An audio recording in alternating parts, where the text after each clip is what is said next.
Right, evening everyone. I've got a lovely friend of mine. I've actually met this guy in real life a few years ago. I've got Harry Mattazine with us tonight. Hiya, Harry. Hi, Catherine. Thanks for having me on. That's all right, no problem. And Harry's going to be talking a bit about natural healing today. He's actually written, how many books is it, Harry? Is it 6 books you've written, love? I'm on 6, nearly on 7, nearly done my 7th. I plan to do many more in the future. I'm just excited about writing books. I love it. Brilliant. That's brilliant. So if we start then from well, a little bit about your background and how you came to start down the rabbit hole would be all right, Harry. Yeah, sure. So I'm 33 years old now, 33 in 2020. It's kind of a funny year, you know. So, but yeah, I like many people watching this and probably yourself, I got damaged and bruised and scarred by the system to the point where I was broken and had the motivation, I guess, to find the solutions to try and fix me. Because when I was broken by the system at school and uni and just becoming really self-conscious, there was no one to help me. I asked my parents, they didn't have a solution. People listening to psychologists or whatever didn't have a solution. That didn't really help me. So I've had to go on this journey, like many people watching here, of like figuring shit out basically for myself and becoming self-independent. And most of all, Catherine, transforming my brain from darkly negative and suicidal and hate, just a torture mental mind prison, to kind of like, I don't know, loving life and loving people and transform my brain from negative to positive. So that's the journey that I've been on since I was 22. So now I'm 11 years into that. And I'm loving life now. And I was thinking about this today. I take for granted how, I think we all do, how far we've come. Like, really, it's quite an honor, quite ridiculous that I've transformed so much. I'm so grateful for the transformations that have gone through me, that have come from the people I've learned from on Facebook, like yourself. Just because there's so many people that I learn from. It's ridiculous. And yeah, I was just a broken person that has gone on a journey, and I've been forced to awaken from the system, because the system has so many lies out there that you have to be awoke, you have to unlearn, unbrainwash yourself from the lies. So that's a little kind of a snippet of like what I've been doing for the last 11 years. Absolutely. It's 11 years for me as well, funnily enough, Harry. I'm a few years older than you. Oh, no way. Synchro. Years for me too. Synchro, nice. 2010 it was. Yeah, just as, what was I going to say then?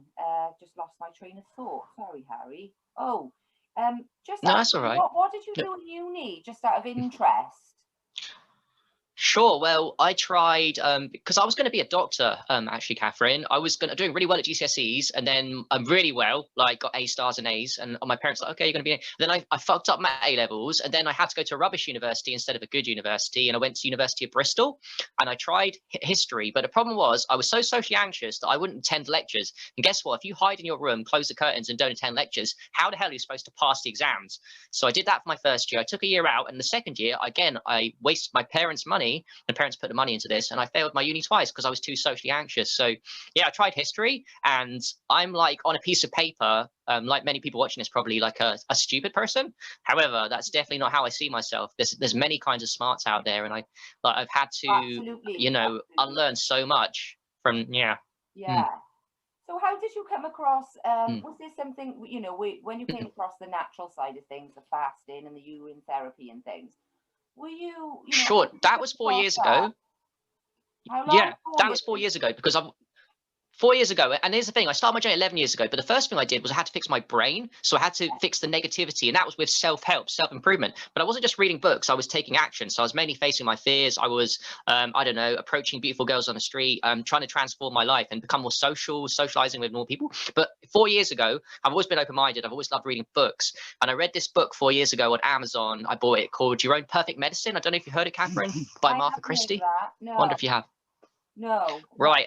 That book intrigued me. I was like, Your Own Perfect Medicine. It had amazing reviews on it, loads of them. I read it in a park in Bristol in about a day. So it's not a long book. Had loads of the science of 1930s of urine and why it's amazing. Now, at this point, obviously, I was like everybody else in society. Maybe people watching this, I was thought it was a waste product. I was like skeptical, but I read the book and I was convinced. I was like, I've got to try it. Like, Jesus, I pee every day. I'm going to try this thing. This was in 2016 in a park in the summer.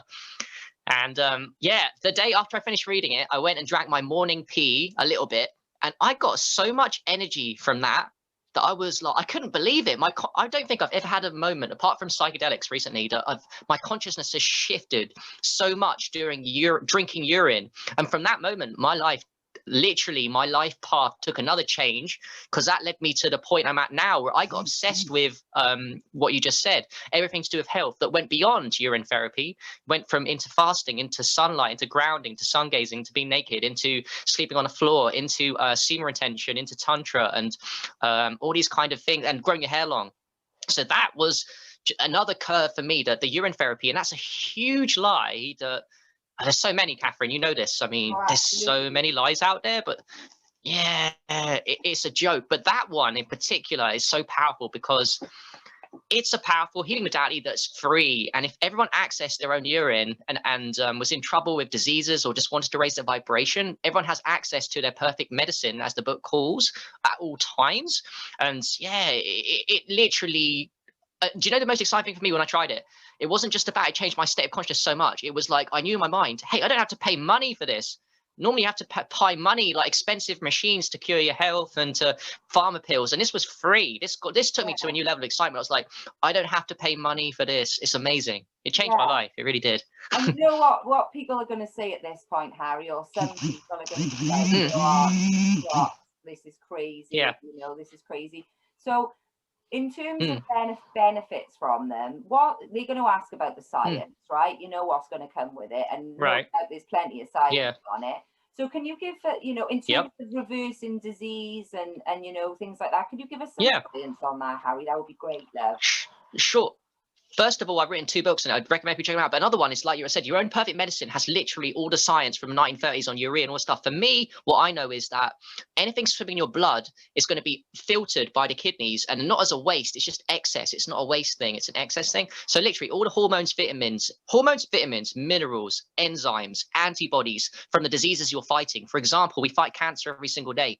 Everyone does, even me and you, Catherine. And then those antibodies are coming out in the pee. Like if you've got asthma and you've got a disease, COPD, your antibodies for the disease, your body is trying to fight that every single day. It comes out in a pee. So it's like a redoubling of your immune system. Plus, it's like the ultimate supplement drink. This is just fresh urine. Because I wrote a book on different stuff. I wrote a book on smelly aged urine, which is even more powerful. But just a fresh urine is like, it's the ultimate supplement drink. It's also distilled water, which I'm sure you're aware of, is a really powerful, it's very powerful drink, a very pure, powerful drink. It's structured, it's living. So it's got a lot going for it, the urine. It's honest to God, it's got stem cells. I didn't even mention the stem cells. Jesus, you can regenerate your body with the stem cells. You can grow taller. You can heal yourself from diseases. It seems to be like the ultimate weapon, Catherine. Like if you have a cut, you have a bruise, you just rub your pee on it. I mean, Madonna cured her athlete's foot with it. It's jellyfish stings. People know about it. It goes way beyond what we think it does. I just stopped you there when you said about that, because I can remember years ago when I was in the south of France, my dad was a teacher, and every year we used to go to France for the 6 weeks holidays, and me and my brother were messing about in the sea. I must have been about 8, and I trod on what I now realize, I didn't know at the time, it didn't hurt, that it stung, but not as much, because I was still in the water, and it was a weaver fish. I didn't know until I stood out of the water, and I was in agony. I was screaming. And my dad said, right, what are we going to do? What are we going to do? And I can remember him and my brother had to pee in a bucket. And I didn't care at that point. I was I was like, but I just wanted this thing gone. So I put my foot, it was the only thing that worked. And within about 5 minutes, the sting had completely gone out of it. So, you know, and people are already aware of stem cell. They're already aware of that. They're just not aware that it's in their urine then, I guess. Exactly. And by the way, that's a great testimony. And your brothers and your dad's pee, that's very brave. I guess here's the thing we just said, actually, it's really interesting. A lot of people won't try the urine therapy. A lot of people won't try it until they're desperate. And that's okay, you know, because I was kind of desperate. And it, by the way, it removed my depression. I didn't even know I had at that point. It gave me loads of energy. So when you get desperate, you'll try things. And I think with urine therapy, to anyone that doesn't understand like the depths of how amazing it is, it's not just a tool for emergencies. It's good for emergencies, like you said, but it's way more than that. I think the most important thing for anyone that is so willing to dismiss is A, you've got to be open-minded, and B, you make it every day. So here's the thing. just try it yourself if you don't believe me. Like, don't take my word for it. I'm just gonna you can prove it. There's no exactly. I'm just here as a we're just here as light workers to get them into the door to try it. Then they take over. Once you try it, you get your own experiences, you'll become knowledgeable about it, and you'll know the truth about this medicine. It's amazing. And not only that, it goes deeper. I can drink yours, I can drink other people's, and it's fine. Obviously your own is the best, but I mean, it's cow urine. This goes deep, Catherine. It's not even human, it's animals too. Like cow urine works in India. I mean, all animals, like, if I'm being honest, all animal urine would be good for you. I mean, obviously humans the best, but they'd all work as medicine, because your urine it's like, it's not what people think it is. Like, it's there to keep you from accessing your higher self. It's there to keep you hooked on harm drugs, to keep you hooked on chemotherapy, radiation, surgery, and all the bullshit that they send out to us, which Andrew Kaufman talked about. Like, the medical industry is huge, and the medical arm will not make much money if the world knew about urine therapy. Like, and beyond that, if everyone tried it, because it's not good enough to know it. Yeah, exactly. Well, it's exactly the same as they do with cannabis, and even something as simple as baking soda being able to alkalize the body. Colloidal silver, they're all enemies of the industry. Right. They're against them, right? They do the opposite thing. So it would make sense. Yes. They would keep it from us, right? So, you know, most people think, and I did, and you would have done, because we all grew up sort of, you know, indoctrinated in the same way then through the education system, that we all believe that, you know, obviously our feces and our urine is a waste product. That's what we were, that's right. What, you know, obviously made to believe. So what would you say to people on that? Yeah. That it's a waste. I mean, for the guys, if you think about it from a male anatomy system, we've got the feces at the back, the bum, and then the man's got the sperm and the urine produced from the same thing. Now, it doesn't make any logical sense to me that the sperm, which is magical and it's so powerful, and by the way, semen retention is a whole different ballgame for guys, and that should be practiced, but your semen is special, right? It's sacred. Well, it comes out the same end, your urine, as the semen. It's a highly unusual system for our creator to put them for guys in the same hole. That's that argument. But even bigger than that, Catherine, is everyone that doesn't believe in it doesn't seem to understand that they were doing urine therapy when they were a fetus in the womb. Like, you can go with it's a waste, but that's rejecting your creation and what made you special and possible to become out of your mum's, you know, to become out as the baby, beautiful baby you did, is the urine, because the urine made your skin soft. That's why a baby comes out surrounded by amniotic fluid and urine, and his skin is always so soft, always. Why is that? Because the urine has got urea and goodness in it. You're surrounded by urine. You breathe it in the womb. You literally, it goes through your skin. Anything that touches your skin as a human or a baby, it goes in through your skin, but also you breathe it through the nose. And actually it goes deep, Catherine, because without urine, amniotic fluid in the womb, your lungs won't grow properly. Babies have problems with lung issues if they don't have enough amniotic fluid and urine. So it actually is made possible the life of you and everyone watching this. Without amniotic fluid, of which the urine is like a huge part of it, it's at first for the baby, it's like the mums, because the baby doesn't have any apparatus at the first 2 or 3 months, I think, of birth to make its own pee, but then it uses the mum's pee as the animal food. But then eventually the fetus does, and then from 3 months onwards in pregnancy, it's the baby's urine that recirculates and it breathes it in, and it also it takes it in through the skin, because anything you go through the skin, anything you touch now, anything we touch absorbs into the bloodstream. So that applies to our urine, obviously. And that's why a baby's skin, everyone says, oh, the baby's skin is so soft. What's the phrase, Catherine? Soft like a baby's bottom. Yeah, because a baby's... Yeah, because everyone's baby's surrounded by urine. That's how it works. So it's really stupid for anyone to reject what made your life possible. Like... Yeah, I mean, talking about the lies and whatnot, you know, even from when I was obviously into my vaccine research, something else that came up, you know, when I had Grace, I was so focused on vaccines, I wasn't really focused on anything else, right, at the time, because, you know, I'd just gone into it and it was all a bit. Well, this thing with the cutting the babies, the cutting the cord immediately, this early cord clamping, right? And that baby is obviously feeding from those nutrients, and that's proven to actually be the wrong thing. And it makes sense, doesn't it, when you think about it? You know, they're still feeding again the goodness and the nutrients from that. They need to be on it for as. And there was actually a photo of twins, right? And they'd cut one cord immediately, and they'd allowed, you know, sort of left it for half an hour, 40 minutes, even later, as long as necessary. And the one which had the cord cut was jaundice, and the other baby was completely, you know, rosy cheeks, beautiful, healthy. You know, you can see the difference. So it is complete. The same thing with fasting. I want you to talk about this because Yes. this one actually makes more sense to me now than Yeah. everything else. And when I was reading Goodbye Germ Theory by Dr. William Tribbing, I don't know if you've read it, it's fantastic. No, I need to. Sounds good. I like it. Brilliant. It's brilliant because we know the germ theory is wrong, right? Louis Pasteur's germ theory is wrong. It's Yeah. the germ theory is where it's at. Well, he says, and it is true Yeah. that most of us do get, well, not most of us, but we tend to get more sick during the colder months, right? So, but that's because we're dumping our toxins all at the same time, right? So what he's saying is to prepare for those winter months, do 2 fasts, at least 2, one in the spring and one in the end of summer. Yeah. So kind of, you know, a 5-day, 7-day fast. So then you sort of boost your, you know, your immune system then through the winter months and are able to carry it forward. Well, I know that you do fasting. I'd love you to talk about your experiences with that as well. Sure. Well, I think, Catherine, like you, that the body, I learned from urine therapy that there's almost nothing that we need outside the body, that the body can't cure itself and amplify its own state. So you make your own medicine, urine, and also like that's what you just said, fasting. It can be a bit of a mind fuck when you get into this at the beginning, that not eating any food is actually more powerful sometimes than even the best food you could ever eat for your health, like the superfoods. It is. It's a difficult one. Absolute. Yeah, but it makes sense because animals, when they get sick, if you watch animals, they'll only drink water and sometimes they'll even dry fast and eat nothing at all. And if you do it too, if people do intermittent fasting, let alone a normal long fast, if you just mess about with like 14, 16 hours a day, don't eat within a 6-8 hour window, which is not too hard, I would hope, for most people. And you just take a break from eating.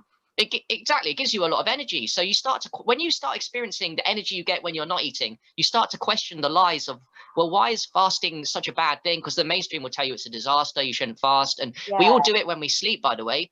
When we sleep, we dry fast. We don't drink any water when we sleep, do we? We're doing 8 hours. So all it is an extension of what we're meant to do. Yeah. Something there as well, Harry, just before you go on about this, it's something that takes me back from when, and this is the reason I learned about, you know, this whole breakfast, dinner and tea thing, right? That's only done for the work ethic, right? But I was brought up on, you've got to have breakfast. So when I had Grace, obviously I was still focused on the vaccines. I was coming through to the health, right? And with, you know, food and things like that. But she wouldn't eat, right? And it used to really scare me, but she never used to bother. It never used to bother her. Right. So when she was about 3, she wanted a boiled egg. So I did her, because we had chickens at the time in the old house. So I did her a boiled egg. She ate one teaspoon of that egg, right? And she wouldn't eat, right? And but I was saying to her, I was getting so worried because I was so thinking that this is she's going to be sick, right? So I'm going, Grace, right, you're not having any chocolate. And she's going, okay, carrying on, doing what. And 3 days, right? And then I said to Darren, it's fine though. She was fine, absolutely fine. I said to Darren, I'm really and then the next day she woke up and she said, Mum, I'm hungry. And and that's what she's been like. And I was thinking, is this breakfast, dinner and tea thing another crap? She was what made me think about it. It was like, that's what it is. And she's never ill. She's never ill now, you know? It's amazing. No, and I love her, by the way. I've met up with her. And when I met her, fine. She's an amazing human being. When I met her, I'm sure she's grown even more. Like, she was so amazing because you homeschool her. It's absolutely amazing what you do with her. But by the way, that's a great way to learn, Catherine, about fasting through leaf-like experiences. Because actually, I've been thinking about this with my parents. Because I remember my parents telling me, even now, I'm 33 years old. I'm not kidding you. My parents will go, make sure you eat all your food. Don't leave a single grain of rice. I'm like, and I've told them now, and they did this as children, obviously. I said, that is such bad advice to give. And not just my parents, I'm saying this for all parents. All parents do this. They seem to think that they need 3 square meals a day plus snacks, but this is what they don't get. The child intuition often knows. Most children know how much they should eat, like your daughter, like I knew as a youngster. And my parents were like, no. You know when you're full. You know. As an adult, you know when you're full. Right. You know when you're hungry. You know when you're not, you know. So it's no different for a child, is it? I totally see exactly. And it's just programming.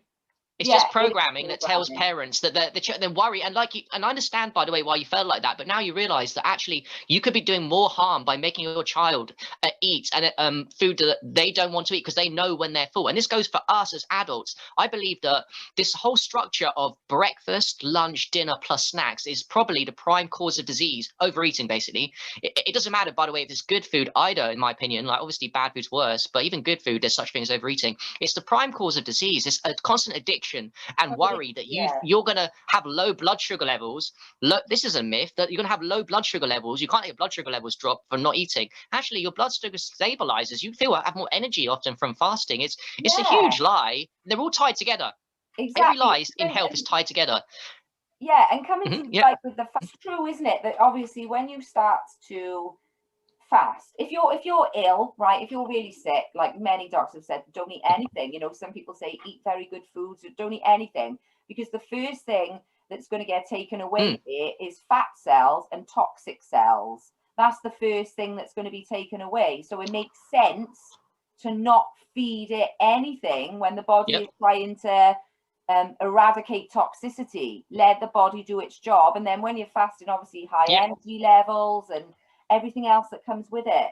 So a bit more about that would be great. About you know you do it a lot. So well, think about this. Like I eat 1 meal a day usually, and sometimes it's not always good food, I must confess. But I found out that condensing my it's amazing, and it gives you loads of energy. And if you think about how amazing the body is, because like, listen, I think we were created like the body. If you stop eating it, all of a sudden its superpowers get activated and it goes to work, and it seems to know exactly where to take out the toxins. And the longer you fast, and the more you do the intermittent fasting and extend your hours, the deeper that your body can go to plug toxins. Because if we're being honest, that people are so sick now that the toxins hide in the body in very deep places. They don't just hide in the bloodstream anymore. They go into the crevices of the fascia, the muscles, and they're hard to get out, Catherine. Like even with good, the longer you fast, the more, or the longer you do the intermittent fast, the more deeper the body gets a chance to do it, because the body has superpowers and it knows exactly where the toxins are when it's given time. Because here's the thing, Catherine, even good foods, they take away energy from your body, like because your body has to digest that stuff. And obviously, if it's bad foods, your body takes even longer to digest. It takes energy because your body's an energy system. You run on energy, and guess what? You're draining your energy when you eat 3 times a day plus snacks. Or the more you eat and the more you overeat, the more energy you're draining from your body, which is going to be taken away from your body's superpowers, and your body can't clean all the toxins that are hiding away there, but which, by the way, cause disease. So if you don't clean the toxins that are hiding deep within your body, it may seem on the surface like you're fine and you know you're healthy. You may seem to, oh, I'm fine, I'm healthy. But then what happens? You have a heart attack at 40. You have like arthritis come out of nowhere, Alzheimer's come out of nowhere at 70. It's because you might feel okay because the toxins are hiding deep within your body, because you never fasted, you never did urine therapy, you never did amazing thing, never health protocols. Your toxins reach an overload point. When it reaches the overload point, there's the sickness. It was always brewing. All these diseases that we get nowadays, they don't just come out of nowhere. That's an illusion. There's always been building in your system because you didn't practice fasting. You just ate too much, too much of your life, and it's just you're going to pay a price for that. It is like a huge myriad of things, isn't it? It's not just the poor food. It's the vaccines. No, it's the medication. It's the vaccines are huge. It's the we're having like a, but you know, the body is really quite versatile. It's amazing actually. And if we didn't, you know, to the point of when we're experiencing symptoms, that's obviously the body, you know, when our toxicity level is too high, the virus comes called upon by the cells, you know, it's organ specific. You know, without viruses, we would all die. The body would have no recourse to detoxify, right? So it comes up, and then obviously the place is too toxic. The bacteria get poisoned because the cells are too toxic. They can call upon a virus. The virus comes out, acts as a solvent to clean the area. But then what's it going to do with all this toxic shit? It's got to get it out the body. So when anyone's experiencing symptoms, cough, 90% of it comes through the skin, as we know, right? So that's sweating and rashes and whatever.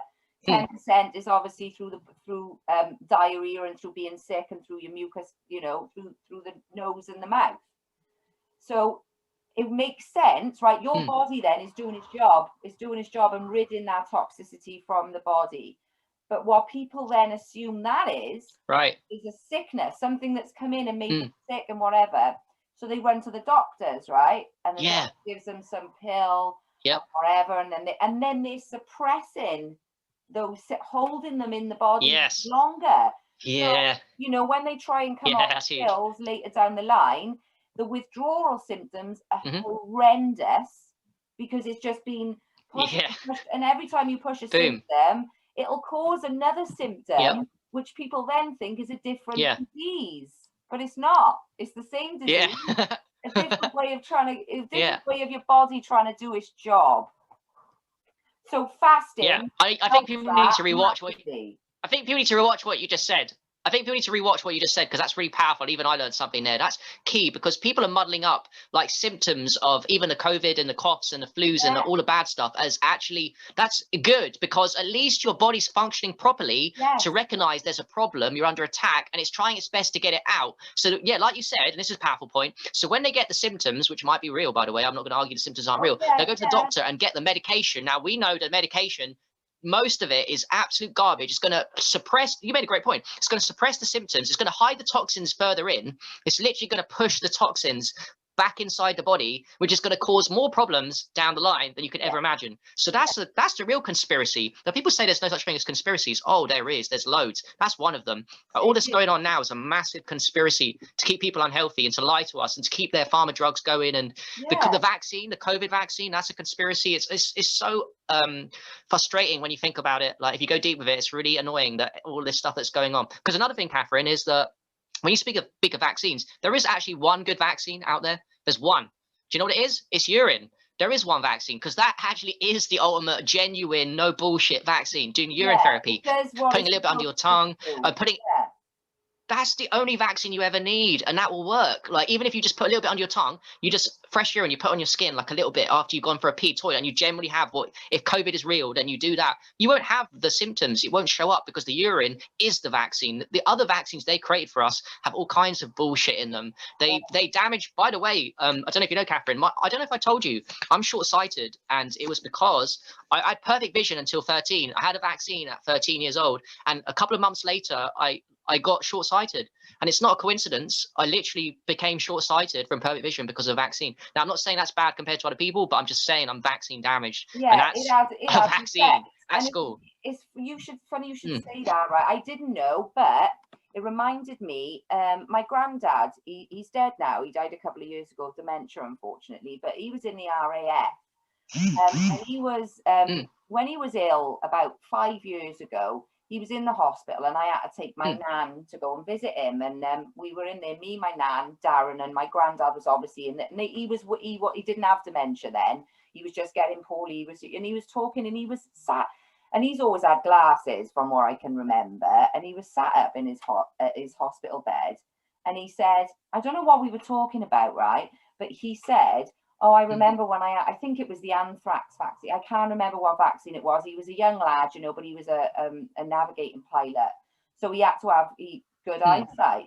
And he had this vaccine, and he said, no, that was it. He said, oh, I went blind temporarily went blind when I was in the RAF. And I went, oh, and then he didn't even make the connection. He said, I had the anthrax vaccine. And then I went, and I looked at Darren, and I thought, wow, even, do you know what I mean? Temporary. I mean, it did come back, his eyesight, but he did go temporarily blind in one eye just back then. And wow. People don't make the connection, though, Harry. You know, some people can visit the scene, and they still. Catherine, I didn't.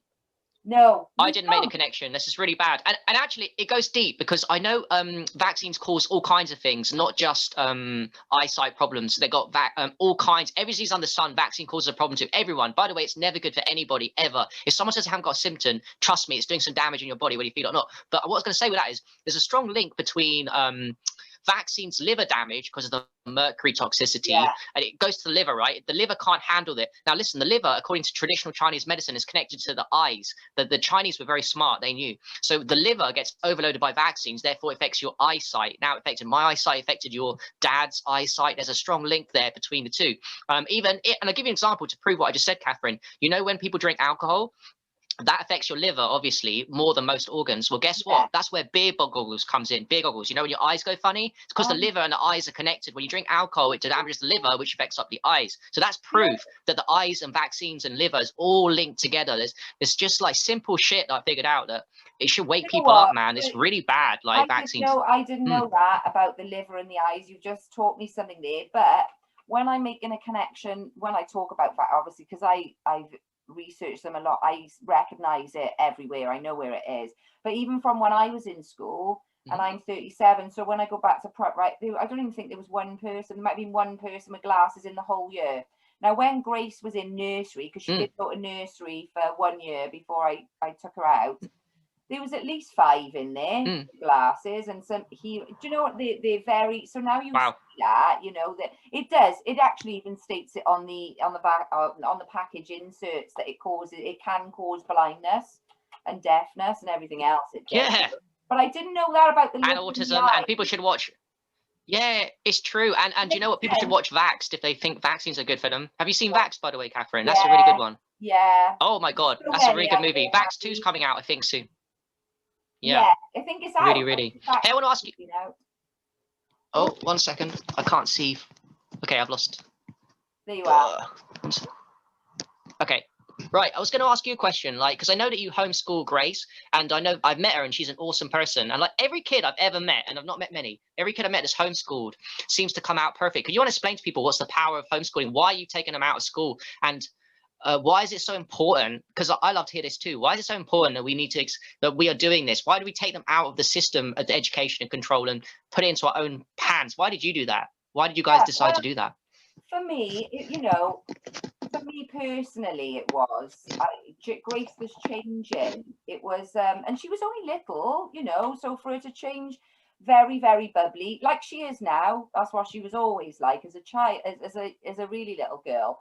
But after a little while, she started to become sort of. She didn't talk to anyone. Not that she was sad, but she didn't speak to anybody, no one, for 6 weeks, and they didn't tell. And I thought, well, that because she would talk to me all the way up to school.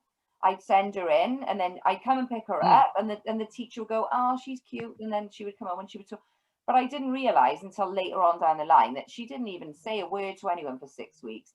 Then they were doing what I consider this is just ridiculous, right? Because they were doing this baseline thing, and according to, so this is 4-year-olds now, right? And if you don't fit into this baseline thing or whatever, then you're not developing correctly, and you're not. Now I hate that shit, right? Because we all learn in a completely different way, which is why I think school, it doesn't work, because you've got one teacher and maybe a teacher assistant to 30 children who all learn in different ways. So even if you catch a very small percentage who work in the way that school, most of the children, whether they realize it or not, are suffering in there because they can't, you know, whereas home education is one-on-one.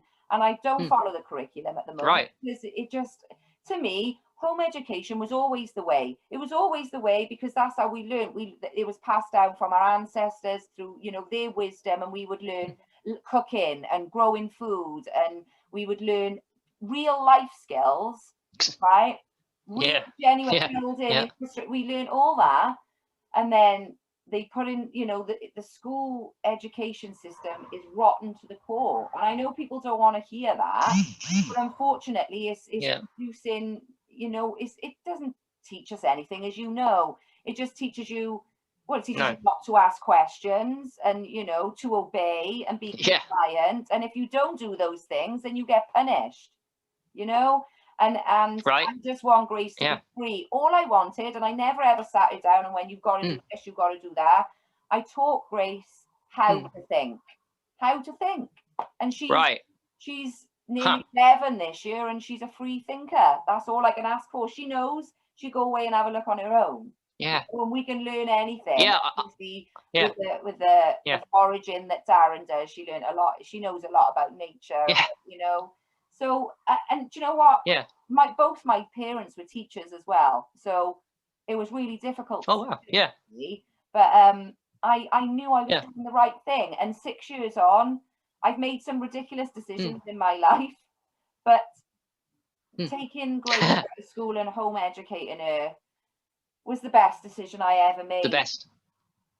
By far. Yeah, and I completely agree with you. Thanks for explaining that, Catherine, because I think that the system, like you said, you don't want, like, I'm just thinking whilst you're talking too, if you're teaching kids all the same shit, you're just going to make a robot that knows the same stuff as everybody else. And we're all individuals here that are special, and we all have different masteries. Like Grace has a different mastery, you have a different mastery, I have a different mastery, everyone watching this has a different mastery. Why are we jumping people and not allowing people to see? Because I don't think school allows you to flourish and be creative and to my mastery, your mastery, we've had to figure it out by brainwashing ourselves from the school programming system. So if you're homeschooling kids, they don't even need to start the process of, here's a beautiful thing with kids. When you homeschool them, you're not trying to fix a broken adult like I tried to fix myself. I'm a broken adult fixing myself, I'll admit that. Now, when you bring a kid up properly, that kid is not starting from a position of being broken, having to fix himself. They're starting from a position of, you're giving them the chance. They're not even broken. So now they're going to flourish because they're learning stuff they want to do. They're being exposed to new information that they want to learn. They'll learn the things they want to learn. You'll find out with homeschooling their masteries, what they're good at. You'll feed them you'll encourage them as a parent, the things that make them flourish, and they'll become literally every kid. I've not met many. Your kid Grace is definitely one of them. Every kid I've met, I've been shocked and gobstruck and I looked at myself and I said to myself, I wish that my parents did that to me. Not really, because I've done a lot of work, but really, I wonder what happened to us, Catherine. If we were homeschooled, I wonder, and we know what we know now, I wonder how awesome, because the kid is getting not literally the best, that's a cliche, but literally the best start in life. Like, you can't give a kid a better start in life than homeschooling them. Letting them think for themselves, like you said, and then they can do what they want. Non-judgment. Don't tell them as a parent what to do. My parents wanted to tell me what I wanted to become, and social status was important, and doctor, lawyer, dentist. Let a kid be happy and flourish, and let their personality be free, and let them be a master of what they're going to be, and let them fulfill their destiny. Because every kid has a destiny. The matrix and the school system plucks away the destiny of every kid. It takes away their mastery and what they could have been good at. But if you homeschool them, you give them a really good chance of finding what they want to do in life, and even if they don't, they're just going to be so happy. They're just so happy. And what is the purpose of life, Catherine? For me, it's just it's just to be happy. What you just said then, and that is the one thing that would really. I even said right at the beginning, me and my dad were having an argument when I first took her out, and he wasn't happy, and we were having an argument, and he said, well, what do you want? You want it to be better? And I went, no, I want it to be happy. And he actually understood what I said. Right.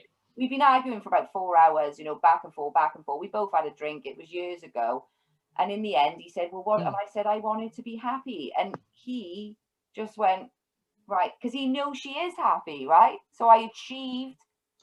Because in my mind, right, like you just said then, Harry, a happy child turns into a happy, strong adult. Do you know what I mean? We got to raise strong kids, not broken ones, and then they don't have to repair like me and you, and that's where the position breaks somewhere sometimes, and I broke it for my daughter because I knew what it was, I knew what it was doing, and even more so now we're down the line, because when I took her out, I didn't know, that was 6 years ago. I had a lot of knowledge on things, but the education system, I still wasn't quite, it's only that it was like a few years later I realized, wow, I'm actually really glad I took her out now, because I would have taken her out by now, I think, anyway, Harry, because the way things are going is trauma. These kids having to see but COVID masks in school. Well, kids read your face, right? They read your expressions, they see your eyes, they see what you. So it's going to cause a big developmental delay in children, right? This whole scenario is going to cause a huge mental issue in our kids if we allow it. It's true. Yeah.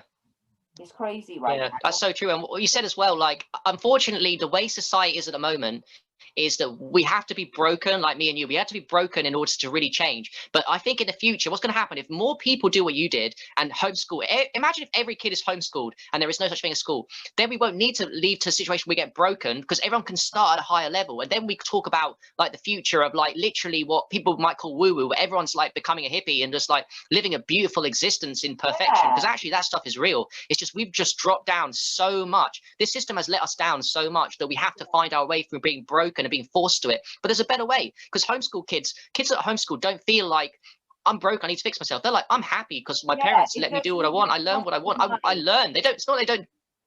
Yeah, it doesn't cross exactly mind at all. it's mad. I love it. And you know, people, because even me, when I took Grace out of school, I didn't know what I was doing, Harry. I had no idea. All I knew is that it was the wrong thing, her being in school, right? So I was winging it, and I didn't know what to do. I was just sort of, right, we're just going to have to wing it type of thing. And the thing that got me, and I'm so glad it happened so early on, because it was really important. When I took her out of school, I bought her all these phonics books, like levels 1 to 8 or whatever it is, right? And she could read, but she just wouldn't, right? It's just, I know she knew it, but she wouldn't do it. So when I took her out of school, I thought, I'm going to have to do something. I don't even know what I'm supposed to be doing. So I was trying to get her to read these books, and she just wasn't having any of it, right? And I was like, oh my God. So I took her to this home ed group, which is not far from me. And, you know, these mums have been doing it years. So I was chatting to the one mum, and she said, look, I told her about this scenario, and I don't really know what I'm doing. And she said, do you want some advice? And I was like, yeah, anything. And she said, don't try and make her read. She said, read her stories like you would always do. She said, but don't put any pressure on her. Yeah. And I thought, do you know what? I've got absolutely nothing to lose. I'm just going to try this. So we didn't. So bearing in mind, she wasn't in school. She had no influence from, no pressure making her read from me, Darren, her grandparents, anything like that. And it must just have been after her 5th birthday. And me and Darren were downstairs, and she called us up, and we walked upstairs, and she had all these phonics books that I got her, and they were all over the bed. And I said, what are you doing, babe? And it was quite late at night. And she said, can I read you a story? And I thought, so me and Darren were like, yeah. So we just went and sat on the bed. I didn't know what to expect. Yeah. And she picked up like a level 4 or 5, and she read the whole book, front to back, every word. And I was like, I didn't do that. Darren didn't do it. She's not in school. Like, her grandparents didn't do it. And I thought, we've got something very wrong about the way we think we teaching our children. We didn't have to teach them to, they learn how to do it based on their environment. Yeah. You know what I mean? And that really settled my mind, because I didn't ever pressure her. And then by age 7, she was reading Darren's law books through no pressure at all. And I was like, this is how easy it is. We've just been brought up and programmed to think that they have to do it this way, or they're not ever going to make anything of themselves. It's just nonsense, you know. Exactly. Most of the people I know left school with nothing, got their own businesses, very successful people doing what they want to do. Me too. It's very misleading, because I remember them saying, your GCSEs are going to carry you around for the rest of your life. Well, that's a load of crap, because 2 years after I left school, no, it's a load of rubbish. I went in to do this job thing, you know, whatever. I was just flitting about, didn't really know what I wanted to do with my life then. And I was doing this business and finance course, right? So 2 years after I'd sat my GCSEs, I'd do them again. And I was like, I thought these were supposed to carry me, or it's only been, I'm 18, like, or 19 or whatever I was. And I had to resit these like key skill things. And I was thinking, what's the point then? Do you know what I mean?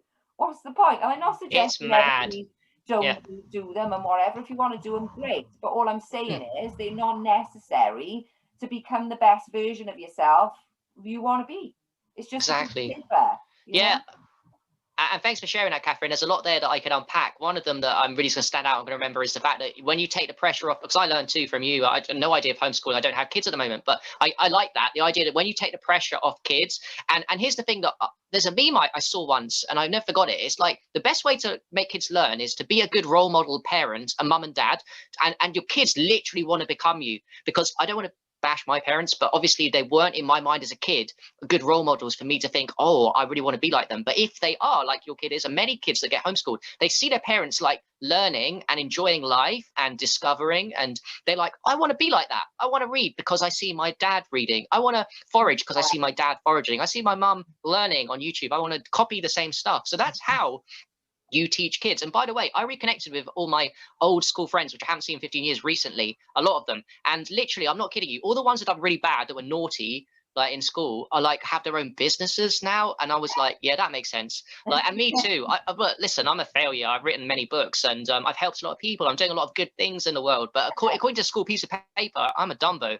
Like, so many of us are dumb according to a piece of paper, but that's what woke us up. Because I don't mean to be mean to people that get the piece of paper, but they often are, they might be smart with memory and rote running, but they just don't have the to undo the lies of this system doesn't require the kind of smart, a piece of paper, because if you do the piece of paper thing, you've got a good piece of paper, you'll still believe the lies in the system. And that's important, because if you believe the lies of the system, it's going to hold you back from being truly happy, truly healthy, truly wealthy, and truly abundant in relationships and friendships. It's going to hold you back in so many areas of your life if you have the piece of paper and you go down that road of doing it for other people. And no, that's not true happiness. True happiness comes from loads of things that like you do with your kid, and like foraging and nature and permaculture and like health and happiness and unlearning, because there's so many lies out there. It's an honor actually, and it's fun for me to unpack and learn all these things, because there's so many things I've been told aren't true that I never got a chance to learn from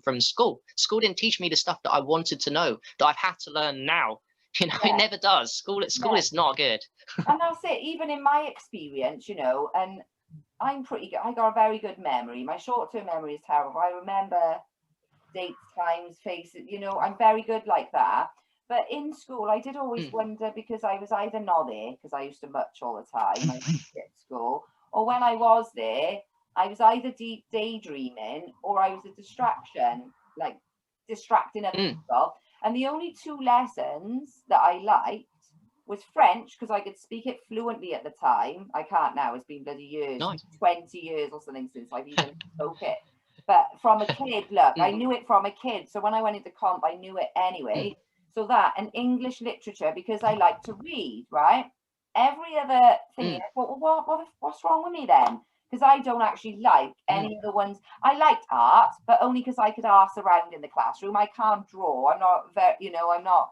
But other than that, I thought, well, if this is and this is why I spent my time then after I left school, swanning about getting all these different jobs, because nothing was for me, you know. I finally settled down, right, accounts and whatever, and even though I can do them, no offense to, you know, people who do them, I found it boring. It's not, I could never work, and then obviously I mean, have my own business and stuff, but you know, I could never go.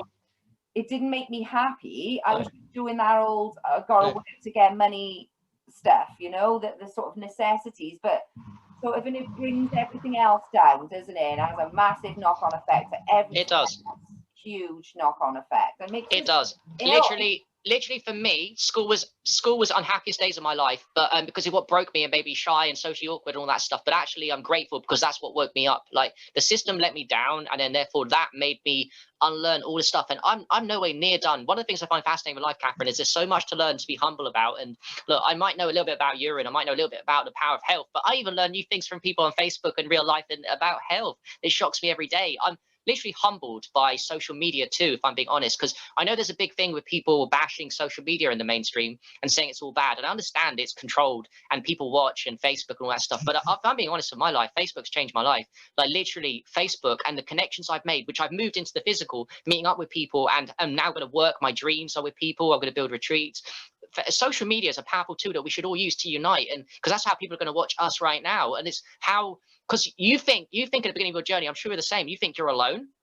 You think you're alone. You're the only person that thinks like that. I was like, I'm the only person that thinks like this. No one understands me. Then you get on social media, and I was like, oh, there's people that like think like me. And then it's encouraging, because we think we're alone, and we're not alone. There's loads of us that and we're growing. I don't know your opinion on that. I think there's more and more of us are waking up. I know that's cliche as well, but I literally think more and more people are waking up now because of what's going on with 9/11. That woke loads of people up.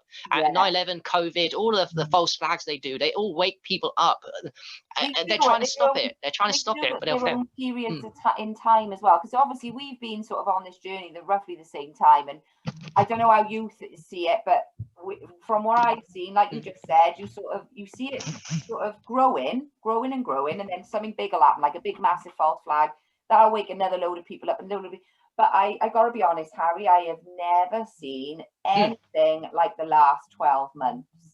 Don't get me wrong, there's still a load of people who don't know what's going on, right? But it is to the point where social media is having a battering, because now the mainstream are taking notice, because they know damn well, and this is why they're like, oh, all the conspiracies all over social media. I'm banned again. I'm banned off Facebook. I saw it. I'll oh right. Yeah, I'm banned. You're banned? I thought you was back on again. Oh no. Then oh bloody hell. They took my Twitter. They take. I can't get onto Yeah. Parler. I'm going to give Gab a go. Gab and Telegram. I'm going to give. Are you on Instagram? Instagram. Those are good. Instagram too is a very good one. I don't know if you're into that one. Instagram, yeah. I don't know what's happening with them all though, Harry. All I'm seeing is the social media platforms are going down, like, you know, and I think Facebook and Twitter are going to be the ones to really sort of hit a massive low. Yeah. Just gone right down. I just seen them, their shares. So something big's going on, something massive's going on. But what I'll do, I'm going to have to shoot off now. But it's been fantastic talking to you, love. It's been brilliant, and we'll do it again soon. Yeah. I'll yeah, we should. Yeah, we'll definitely do it again soon, and I'll edit this for you, right? And I'll send it to you, and you can put it on Facebook because I can't do it, but tag me in it or whatever. And then when I get back on, but you can put it on, Catherine. You can put it on your YouTube. You can put it on your YouTube though, can't you? You can put it on your own YouTube. I'll edit it. I'll put it on YouTube. I'll send you the link so you can link it. Perfect, because I can take it from YouTube and put it onto other people's. Yeah. And by the way, Catherine, if you want to return, I'd like to return the favor and interview you about homeschooling and what your story is to other people. If you want, I do it on Instagram. That's the only way I can do it at the moment. So if you can maybe make an account for Instagram if you don't have one, that's the only way I can do that with you. So if you're up for that, we can do that definitely next few weeks. I'd love to next week. Yeah, I'll have to sort myself an account out. I've got to. But yeah, we'll do that. And it's been lovely speaking to you. Lovely to see your face, your smiley, happy face. Hey. See one. Thank you so much for having me, Catherine. And have a good one. Say hi to Darren and Grace for me. I love them both. It's good. And I hope to meet up with you guys in the future. Yeah, it'll be lovely. Cheers, man. Be lovely. Thanks. Right, take care, Harry. Yeah, man. See you soon, love. Yeah, bye, man. Bye. Bye.